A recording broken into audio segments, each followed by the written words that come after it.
This is the day that the Lord has made. We are rejoicing and we are glad in it. Welcome, welcome, welcome to the Ramonepreston Show. Please, if you're coming on, especially if you're coming on while we're live, even if we're not live, if you're watching the replay, hit the like button, hit the share button, tag Lolly Dolly everybody and let them know the Ramonepreston Show, Ramonepreston, his squad. We are live right here in the beautiful Buckhead community of Atlanta, of the A, the T, and the L. So please do me a favor, put in the comments what city you're watching me from. Put in the comments what city you're watching me from. Today is Wednesday, W-I-N-S Day, Wednesday, November the 30th, as we prepare for the final month of 2022. You know I'm about to give you some game.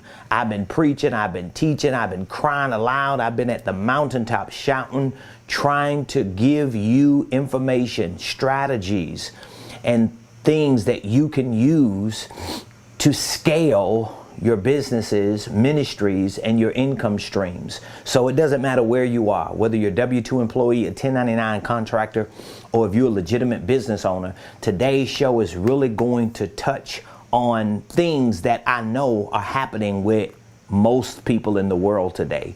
And so please do me a favor. Hit the like button, hit the share button. You might want to call somebody in while you're watching the show today and let them know that Ramonepreston Show is live and Ramonepreston is about to give you the game. So welcome, welcome, welcome to the Ramonepreston Show. Just in case you don't know, now you know, I am your host, Ramonepreston. And I show up here every Monday through Friday, 12 o'clock noon Eastern Standard Time, live, not replays, unless I'm out of town or doing something that I can't get here. But most of the time I'm here live, 12 o'clock noon Eastern Standard Time, every Monday through Friday, and I bring information to you. This is free information that I provide to you that you can use to properly start, properly structure, and at some point properly scale your business, ministry. If you have a ministry, I'm in ministry, and your income streams. And so what qualifies me to share this type of information is, number one, I've been an entrepreneur, full-time entrepreneur for 20 years. And if you've heard me say that before, this ain't for you. I'm saying it to you who hadn't heard this before. I've been an entrepreneur for 20 years now, full-time entrepreneur, which means every day for the last 20 years, I woke up and I had to figure out how I can make money to take care of me and my family. And I've done it for the last 20 years. And within these last 20 years, I have built a 7-figure organizational enterprise. That's why I call myself the Millionaire Mogul. I'm not going to call myself something that I'm not unless I've got receipts to prove it. Now, it ain't like I'm going to put all my bank account information on social media just to prove a point. You just take it for what it is. But the people around me know who I am, they know where I am, and they know what I share with you on this show is legit because I am qualified to show you how to properly start and structure, and to some extent, at least to $1 million level, I can show you how to scale your business and your income streams because I've done it for myself. And I started from scratch. I started with just an idea. I started with just a dream. I started with no credit, with no money, with no networks, with no connections. 20 years ago, I didn't have a coach. I didn't have the internet. I didn't have mobile devices. I didn't have a whole lot of the stuff that we have today. No excuse, but it's just that a lot of resources that we have available today, I didn't have. And one of the promises that I made to myself, I made to God, and I made to my family was that when I became successful, even along the course of becoming successful, I made a promise that I was going to create a platform.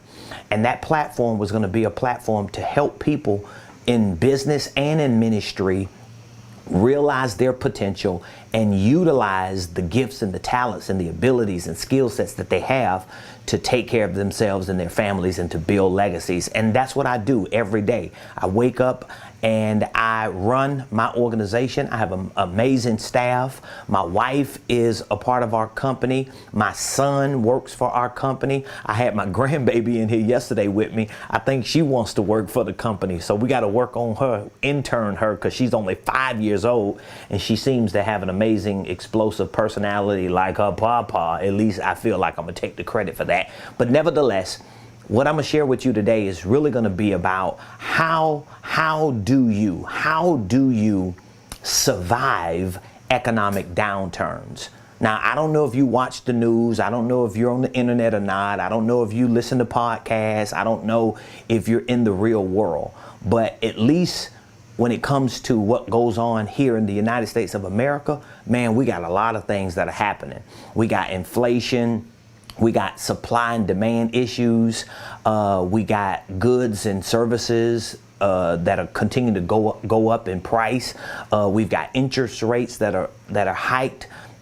It's affecting housing, it's affecting transportation, it's affecting personal loans, business loans, it's affecting credit lines. And so what that means is, for everyday people, we feel the pinch. We're going to feel the pinch at the pump. We're going to feel the pinch in the supermarket. We're going to feel the pinch in the mall. We're going to feel the pinch at Target or Wally World or Amazon. We're going to feel the pinch financially.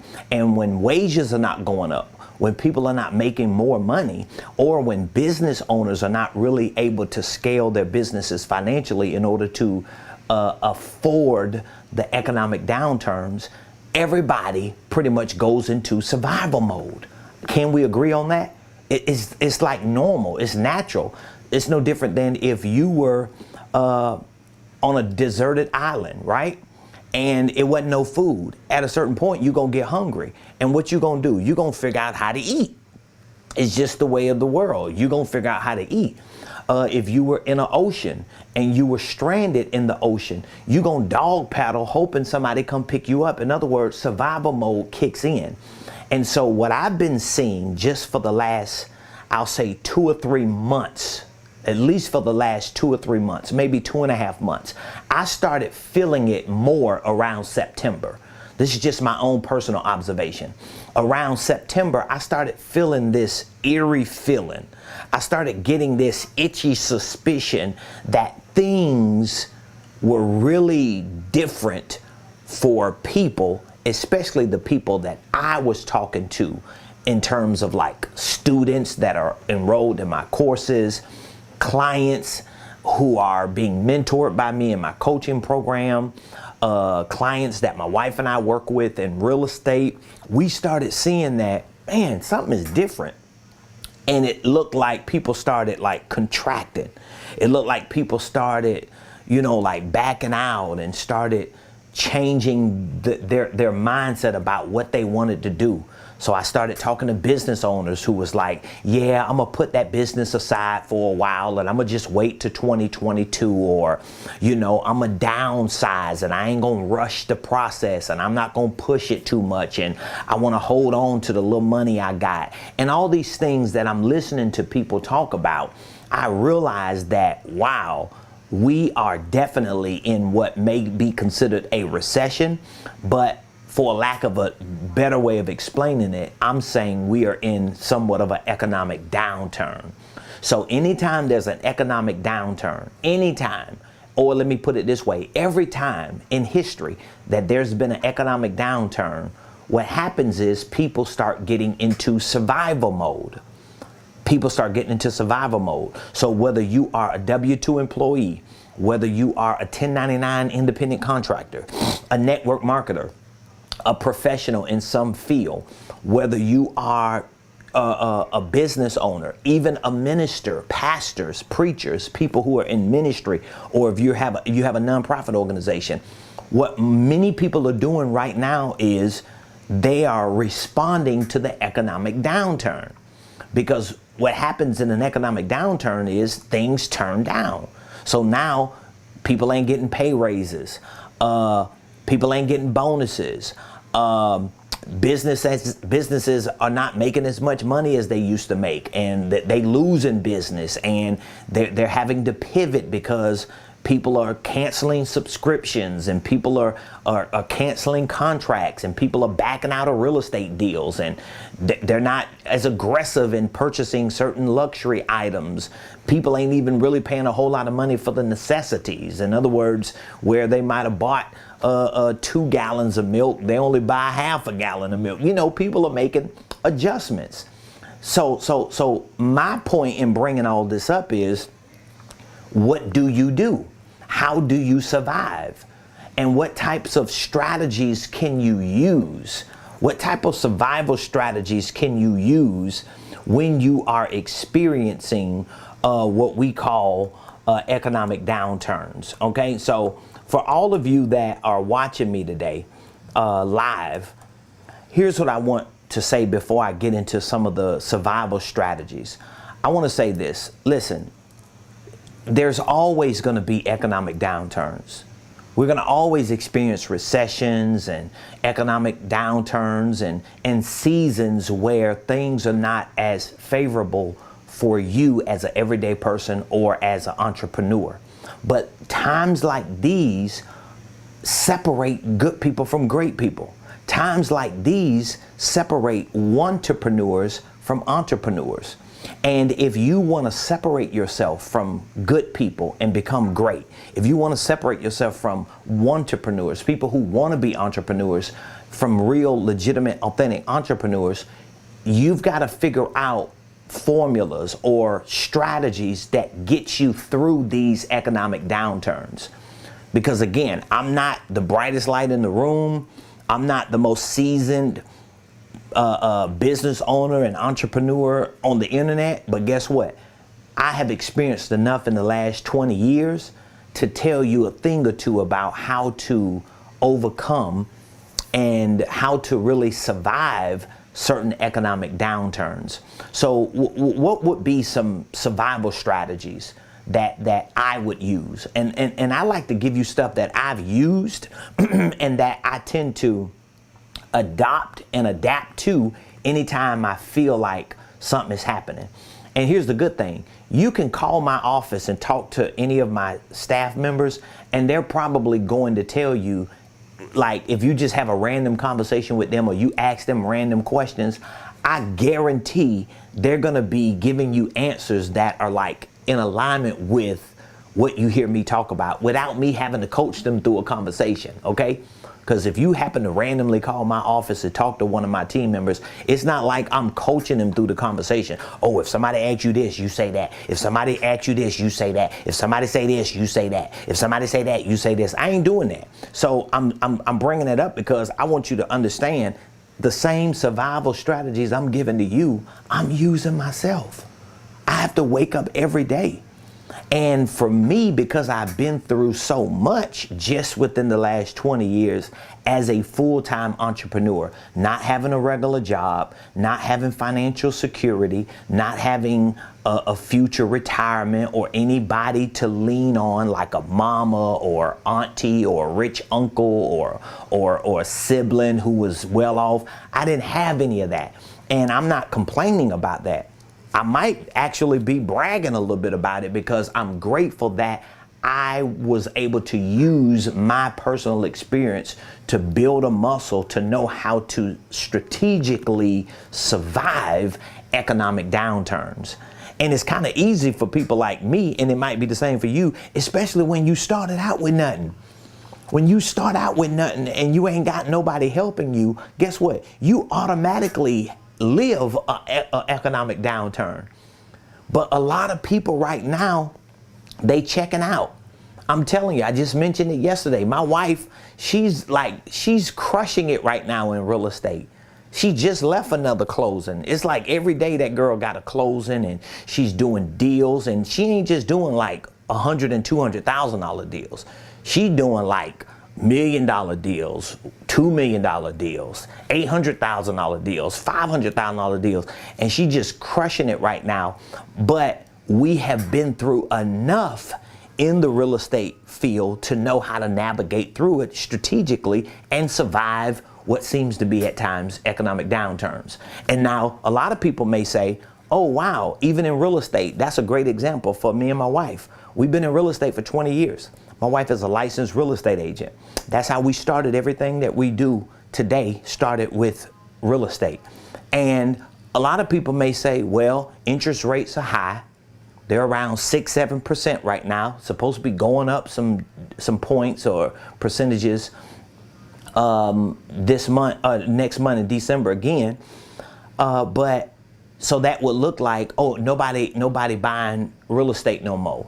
But my wife probably has 8, 9, 10 deals she's juggling right now at one time, which are new deals, not counting old deals that have closed and new deals that are in the pipeline. So what is the difference between what she do and we do in real estate and what other people are doing? Because on the other hand, we've talked to agents just within the last couple months who have told us, yeah, I'm going inactive with my license because I ain't making no money in real estate. So I want you to understand that economic downturns are real and they are cyclical. Do you understand what I mean when I say that? Economic downturns are cyclical. They are cyclical. So what that means is they're going to come around in cycles. It's going to happen. It's going to happen. But here's the thing. When it happens, what you going to do about it? So let me give you a few of my personal survival strategies during economic downturns. Number one, this is a survival strategy for me.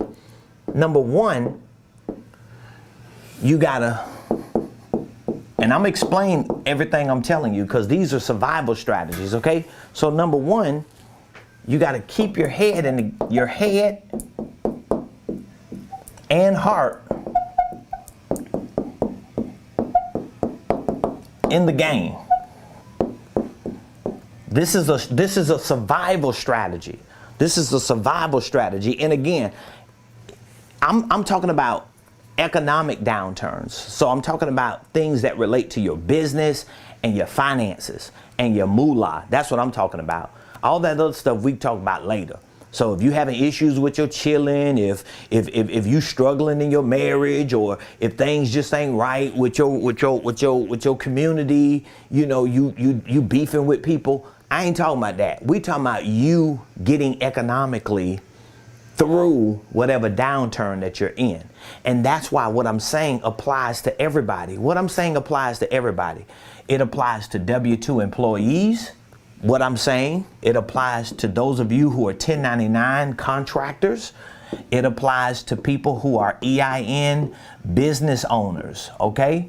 So wherever you are in this category, whether you could be all three, the first survival strategy that you need to implement and execute during times like these, right now what we're in, is you need to keep your head and your heart in the game. You need to keep your head and heart in the game. What do you mean by that? Well, when I say in the game, I'm talking about in the money game.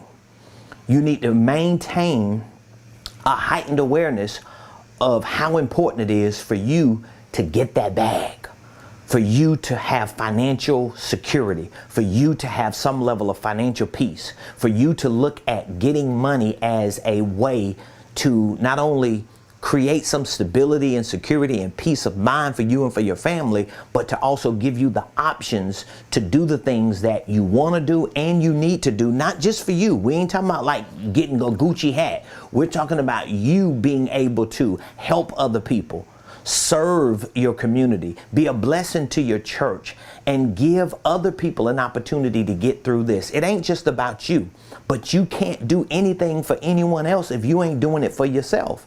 And so getting in the game and keeping your head and heart in that game is really going to require you, number one, to keep your head in the game. Your head, we're talking about your brain, your mind. You got to feed yourself information. This is why I'm a big proponent of education, because one of my mentees during my coaching call Monday night was just talking to me about how they appreciate how I teach and how they learn so easy. And they were asking me about like, what is your strategy? How did you come up with that strategy behind what you teaching the way you teach? And I was just explaining to them that, you know, it's just a gift that God has given to me. But I also have my head and my heart in the game of business. I have my head and my heart in the game of money. And the reason why I keep my head in the game is because I feed my head with new information every day. So every day I wake up, I'm studying. I'm learning about money. I'm learning about investing. I'm learning about real estate. I'm learning about economic systems. I'm learning about expanding. I'm learning about scaling. I'm learning about systems and processes and infrastructures. I'm learning about this stuff. I'm learning about sales and marketing and the digital technological age that we're in, because I got to keep my head in the game, because wherever the world is going and businesses and currency is moving in that same direction, I've got to have a heightened awareness of how I navigate with that, so I can continue to win, so I can continue to excel. Now, the reason why I'm saying you have to keep your heart in the game, because your heart is not the same as your head. So having your head in the game is really intellectual. You cannot not study and think you gonna get further in your business and in your finances. Like, it's just no way. I just don't understand when I talk to entrepreneurs who have businesses and who want to succeed in business, but they don't have a coach, they don't have a mentor, they don't study, they don't take courses, they do none of that. And I'm thinking, how you gonna grow? How is your business gonna survive? But then if you look at what they're getting in their head, and then you take a look at their business, you see why their business is the way it is. But then for other people, like W-2 employees, if their financial situation is not changing, it's because their financial situation in their head is not changing. So if you got a job and all you do is get up every day, you go to work, you get off work, you gossip about who you don't like at the job, you watch social media all day, you scroll the internet, you watch TV, you Netflix and chill, but you ain't never studying, you ain't never educating yourself, you ain't gonna never get out of the rat race of what you doing right now on your job, because your head ain't in the game of money and business. Now, your heart being in the game, what does that mean? Your heart is really your emotions. Your emotions. You got to put your emotions behind business, your emotions behind getting money. Like, I was listening to my personal assistant tell some of our clients that we had a consultation with yesterday. She was telling them that, oh, he make us stay up here. We got to always come in the office like on 100. We got to have big personality. And because the client was like kind of asking her, like, is this real? Are you just kind of faking it? And I'm like, she like, no, dog. Like, bruh, we got to show up, because we have to show up. You got to have your heart in the game. You have to have your heart in the game. So that means if I am learning new information intellectually, if I am studying, if I am growing as a person, and I'm becoming better at business, at sales, at marketing, at digital technology, at platforms, at systems, at processes, if I'm getting better at that, right? And my emotions are connected to that, at some point, what is it gonna do? It's gonna move me further up the road when it comes to my business and my finances. So this is the first survival strategy that you have to implement and execute during an economic downturn. You got to keep your head and your heart in the game, okay? Now, the next thing that you got to do is you got to increase your income, period. This is, I always tell people, this is what you need to be focusing on all the time. Like, you shouldn't be focusing on, these are no-nos. This is not what your focus should be on. Budget, expenses, bills, debt. I'm gonna be honest with you. I wouldn't even focus a whole lot of time on credit. Not during an economic downturn. That ain't what I'm really focusing on, because most of the times when there's an economic downturn, banks are probably going to require better credit. They're probably going to require bigger down payments if you're purchasing something. They're probably going to require more credibility. So I'm not really going to focus my attention on this. I'm not going to increase my time and attention on a budget, expenses, bill, debt. in credit. Why? Because I need all my attention on this right here. How can I increase my income? Your income, I want you to remember this, and you probably heard me say it before, and you'll hear other financial gurus say it. Your income is one of your greatest wealth building tools, if not your primary wealth building tool. So if you plan on getting wealthy, if you plan on getting rich, if you plan on becoming a millionaire, if you plan on becoming financially free, it really begins with this, your income. And you need to learn how to increase your income, because if all you focus on is how to go lower on your expenses, but not how to go higher in your income, you hustling backwards. You do not have your head and your heart in the money game, because you got your head and your heart somewhere else, and it ain't in the money game, if you understand what I'm saying. You need to put your head and your heart in the bag, not in your behind. You need to put it in the bag. Do you understand me? So increasing your income is a survival strategy. Now, the next question that you may have is, all right, well, if increasing my income is my survival strategy, how do I increase my income? Oh gosh, this is a loaded question, because in order for you to increase your income, now there are certain tactics that you have to execute. There's certain like tactical things that you have to do in order to increase your income. So you can do this with putting more time on your job. If you're a W-2 employee, you could do this by becoming a network marketer and using companies like that that offer you products and services, and use their products and services to make money and to build relationships and connect.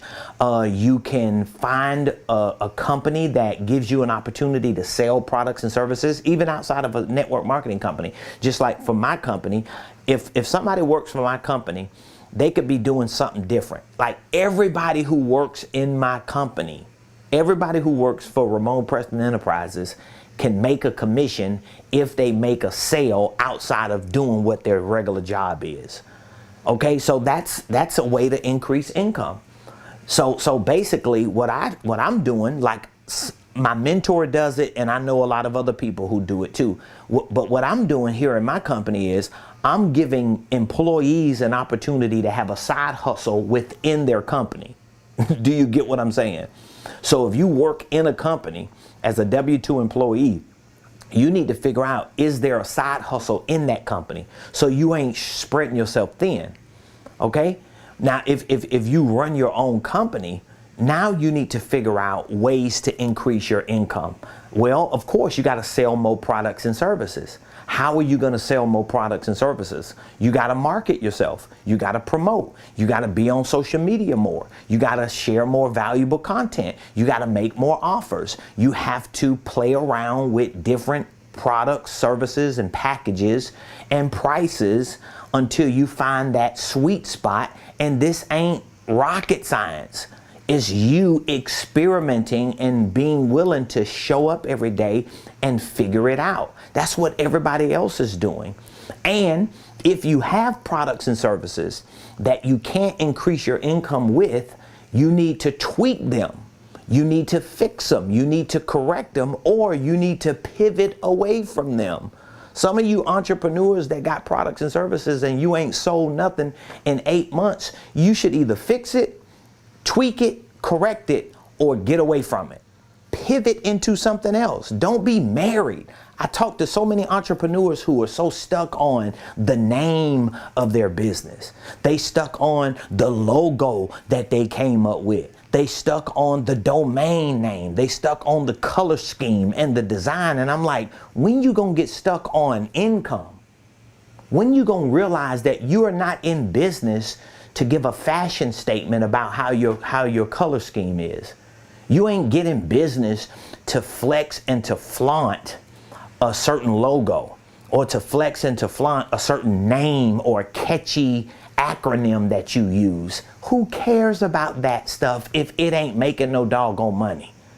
So this is where keeping your head and your heart in the game of business, in the game of money, and not allowing yourself to pivot out of that, because now you get all caught up in the minutia, the mess, the doo-doo of stuff that ain't making you no money. It's waste.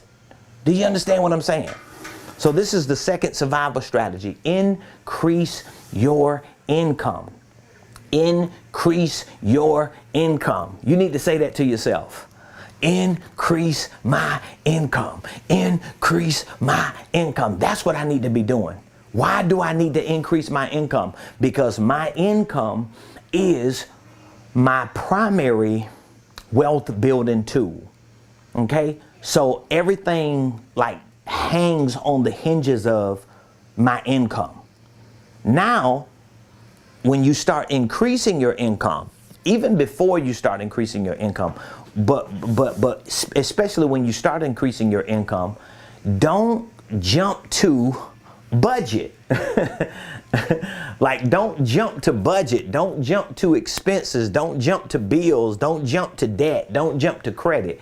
Just get consistent in increasing your income.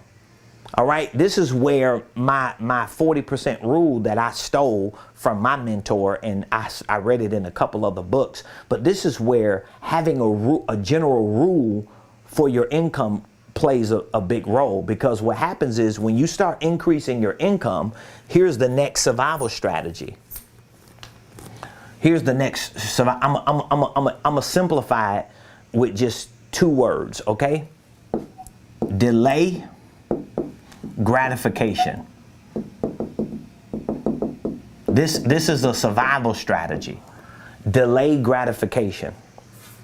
I'm so grateful to have a wife who is right on the same page with me when it comes to delaying gratification. My wife is like a beast at delaying gratification. And what that means is when you delay gratification, you are willing to wait to play with the money you're making. So what happens is when you start increasing your income, when that money start going up, if you don't know how to delay gratification, I'm going to tell you what's going to happen. You're going to be at the mall spending all your money. Or you're going to switch out your car. You're going to get a bigger car, a better car. Or you're going to move from the 1-bedroom to the 3-bedroom. Like, these are all the things people do. Or you're going to go from, buying clothes at Marshall, and now you at Louis Vuitton. You know what I'm saying? Like, this is what you're doing because you cannot delay gratification. Some people, and I know some people personally, and I'm not going to call them out right here on live, but I know some people who every time they get money, it burns holes in their pocket. Do you know people like that? Every time they get money, that money get hot. Now, if you saying, yeah, but I spent all my money on expenses. Well, you need to increase your income. You need to go back to income. You need to go back to income. So if every time you get $1, it burns in your hands and you got to spend it, and you're spending it on expenses, stop focusing on expenses and start focusing on income. But when you get to a point that you spend, that you are increasing your income, you have to learn to delay gratification, because live on less than what you make.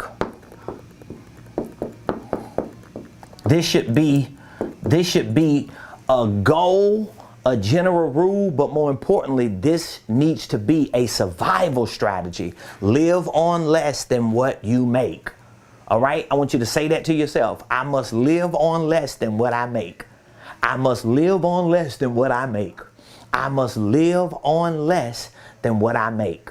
I must live on less than what I make. So delay gratification is a survival strategy. Okay? That's a survival strategy. You have to learn this survival strategy. Okay? Now, once you start delaying gratification and increasing your income, and you realize that this is the way that you're going to survive strategically through economic downturns, in order to maintain the integrity of this new lifestyle, of these new habits, what you should be doing is connecting and collaborating with other people in a community that can help accelerate what you have built. Okay? So this is a survival strategy. Connecting and collaborating.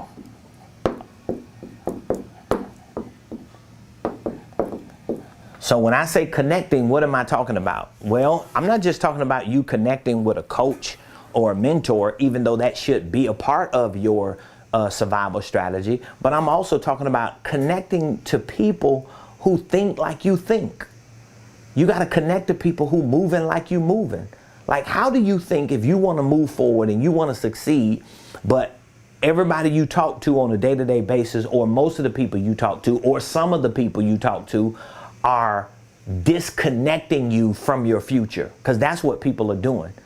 Like, I'm going to tell you something. One of my biggest pet peeves, one of the things that everybody that knows me know I hate with a passion, is I hate having small talk conversations with people and the conversation ain't going nowhere. All we doing is talking about other people. All we doing is talking about what so-and-so did. All we doing is talking about on what they said or how they moved. Man, I hate that. I do not waste my time on people like that. That's why I very rarely answer my doggone phone. I don't talk to people. My phone don't ring all day anyway, because people already know me, know he ain't gonna answer his phone because he ain't got time for that. So you're not gonna call me with, oh, I just want to call you to give you an update on how everything is going with cousin so-and-so. Man, whatever. It is what it is. You can like it, you can dislike it, you could think I'm funny acting, you could talk about me, so what? I'm going back to survival strategy number 1. I'm keeping my head and my heart in the game. Because when I was at the bottom, here's one of the reasons why I think like this. When I was at the bottom and I didn't have a pot to put it in or a window to throw it out, wasn't nobody running to call me to help me. Wasn't nobody just knocking my door down, trying to be a blessing to me. Wasn't nobody just texting me and emailing me and coming to meet me and dropping money in my hand saying, oh, we're going to take care of this for you. People wasn't doing that to me. So what that taught me was, and it was cool. I didn't take it personal, but what it taught me was I cannot disconnect from my future just to connect with people who stuck in some past version of me or who stuck in some perpetual cycle because they're unwilling to disconnect from the same type of people. See, I'm willing to be talked about. I'm willing to be the black sheep of the family. I'm willing to be hated on. I'm willing to be viewed as funny acting. I'm willing to deal with all that stuff because a lot of times that's the price you pay for success. That's the price you pay for greatness. I'm willing to have people offended because I don't look out for them and I don't help them and I don't give them a handout. So what? Because wasn't nobody doing that for me when I was scrapping. And so even today, I still maintain the integrity of connecting to people who are pulling me into my future. People who are protecting what I'm doing.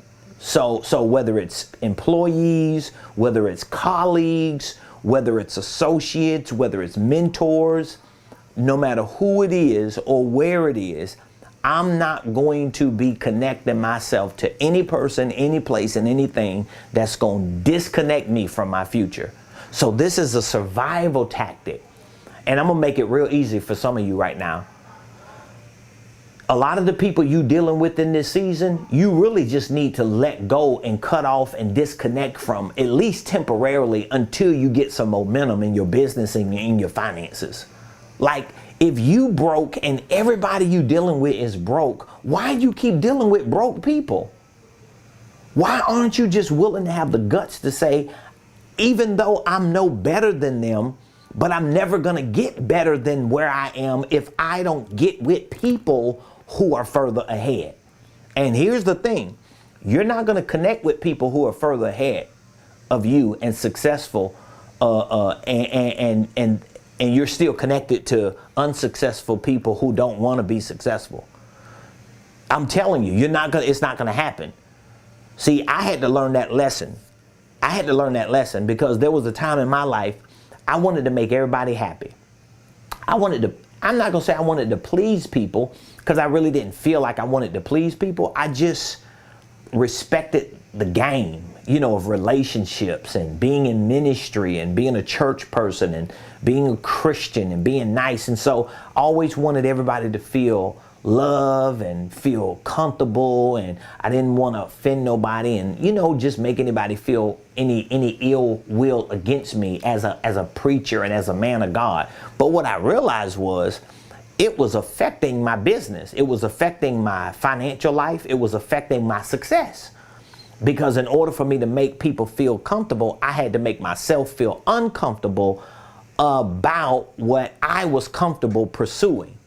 Do you understand what I'm saying? So I was comfortable going all the way. I was comfortable working 7 days a week. I was comfortable sacrificing it all, sacrificing vacations and hanging out with family and just loafing around and doing what everybody else do on the weekend. I was comfortable sacrificing it because I'm like, I don't see what I'm missing anyway. Because I wasn't raised that way. I didn't go to college. I wasn't a part of any groups and communities like that. I didn't have a whole lot of friends, with me and the boys hanging out. I missed all that. I never had any of that. Okay, so I didn't know that I was missing anything. But once I started listening to other people, most of these people were middle class, conservative-minded Christian people who were just comfortable living a certain life. But listening to them, I started making sense of, oh yeah, I don't need to work that hard. Don't work too hard. Don't overwork yourself. God don't want you to overdo it and blah, blah, blah, and blah, blah, blah. And I realized, no, that's how you feel. I'm not overdoing it. I'm happy working every day. I'm happy pursuing my dreams. I'm miserable when I ain't doing it. When I'm just sitting around having conversations with people and meeting up and socializing with people who ain't doing nothing that I want to do. And so me and my wife, we had to reset ourselves and we had to start connecting and collaborating with people and with places and with things that were moving us into our future. So this is a survival strategy during economic downturns. I'm gonna give you one last survival strategy, okay? The last survival strategy that you have to implement is you have to invest. You have to invest in people. You have to invest in systems. You have to invest in processes. And you have to do this as a survival strategy. Don't wait. I'm telling you, if you are one of those people who are saying to yourself, I'm gonna wait until 2023 to get things started, I'm telling you that is the wrong strategy and you're going to probably regret it. It's not going to end well. It's not going to turn out the way you think it's going to turn out. That is too hypothetical. You are an idealist in your thinking. You're not a realist, and you're not understanding how serious where we are is. You don't understand what's going on right now if you think like that. If you think somehow, some way, around tax time 2023, life is going to be better for you, I'm telling you that you are sadly mistaken. You are deceiving yourself. You are convincing and persuading yourself to make sense of something that ain't real. And you probably have experienced it enough in your life to know that when February or March of 2023 comes, if you think like that, you're going to see that what I'm saying right now is true. Because everything you think you're going to see in March of 2023, you probably ain't going to see. Because you got this big old idea of, oh, I'm going to crush it in 2023. Oh, that's going to be my year. Oh, God going to do it for me in 2023. That's the cliche. God going to do it for me in 2023. That's going to be the cliche. Do it for me in 2023. All right, we'll see how that turn out. I'm not saying it ain't going to happen.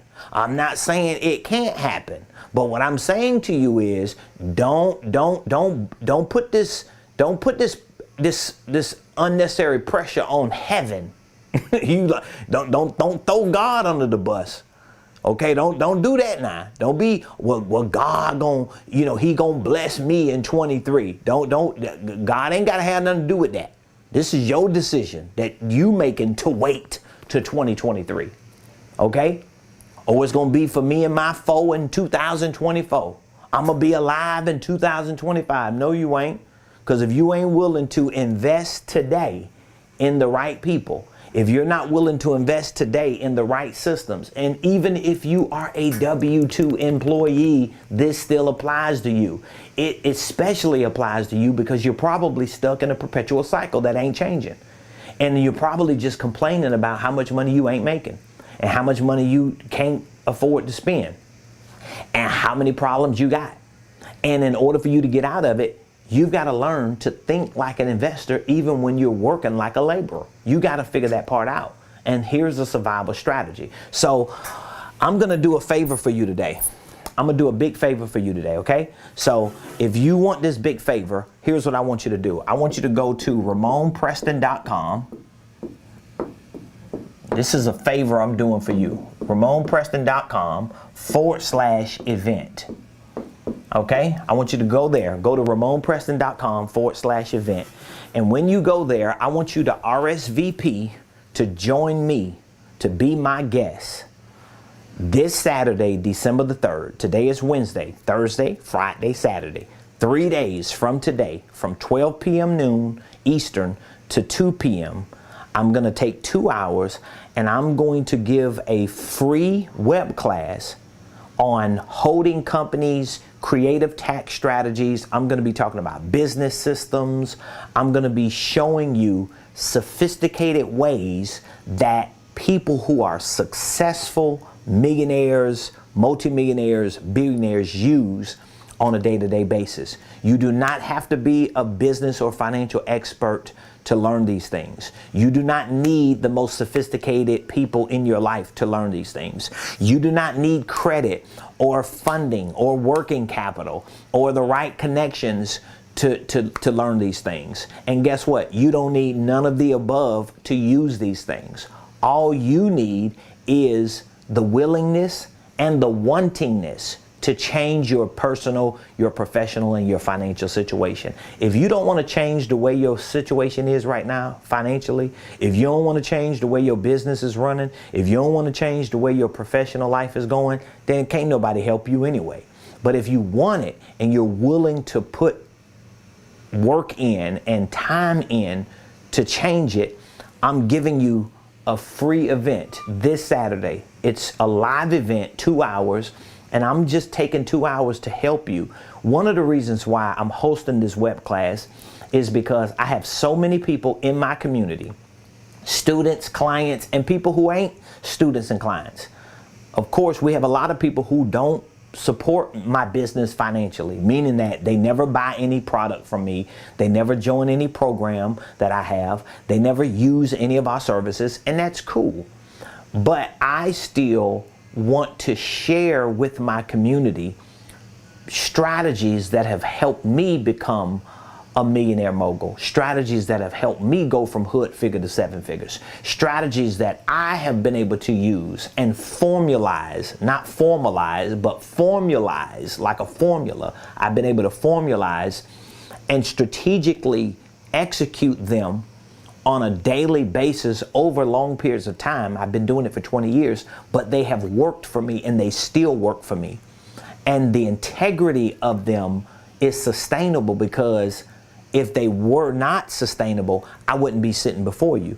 I wouldn't be able to brag and talk about how successful I am. I wouldn't be able to flex my business the way I do. And I do it because I want you to see it. I want the world to see it. This is a loud world that we in. So I don't care about the people who are offended, who take it personal. Oh, look at him trying to be all that. Whatever. Sit on the sideline and watch us win. But for you, if you know you want it, you're willing to put work in for it, I want you to join me this Saturday. Ramonepreston.com/event. I'm hosting a 2-hour web class, absolutely free 99, baby. It's free, baby. It's free. It's free. And I can promise you with a capital P, that if you join me this Saturday for 2 hours and you listen to what I'm going to be talking about, I promise you that you will leave that free web class with way more information than you can imagine. You will probably learn more about business, systems, and infrastructures and strategies financially than you ever have, especially in a 2-hour web class. I know how much I talk. I know how much I teach. I know the kind of information I give away so much for free. And I love it because one thing about it, I got it in me. I live it. So I don't even need an outline. I don't even need a booklet. I don't need a prompter. I don't even need a whiteboard to talk about the stuff I know works because I work it every day. It's like knowing my name because I have been doing it so long and I have helped so many people do it. So at this point, I don't even know how many people I've helped start holding companies. I don't know how many people I've helped. Probably hundreds of people. I probably helped hundreds of people start holding companies, structure their holding companies and their subsidiaries. I've probably done that so many times for so many people. My MacBook was unplugged, so I wanted to plug it up. But I can't even tell you how many people I have helped and how many businesses I've helped start, how many ministries I've helped start and structure and organize, how many people I've educated. And I wish one day I'm gonna figure out how to do it, but one day, probably in 2023, maybe next year, I'll probably work on putting an event together, like a live in-person event. And I do them, periodically. But one day I'm gonna be able to put a live event together and I'm gonna be able to get a lot of my students and a lot of my clients and people who have come through our university and are taking our courses. I can't wait for the day that I can bring a lot of these people together and just let the world hear them. Because when you hear it from me, it's like, yeah, you just bragging, you just kind of, inflating and exaggerating a success story or a testimonial that somebody gave you. But it is what it is. The proof is in the pudding. If I wasn't where I was, I wouldn't be talking about it. So I would love for you to join me this upcoming Saturday. And before you leave this live show, put in the comments what your biggest takeaway was. Like what your biggest takeaway was from today's show. What was the thing that you heard me talk about and you was like, that's it right there. Because I shared with you five survival strategies in an economic downturn. So I would love to hear what your takeaway was and is. And it's Wednesday, WINS Day, November the 30th. And we will be back here tomorrow. Tomorrow is December 1. And we'll be back here 12 o'clock noon Eastern Standard Time, live, ready to give you more game on the Ramonepreston Show. So I love you, appreciate you. Have an amazing day. I'll see you back here tomorrow.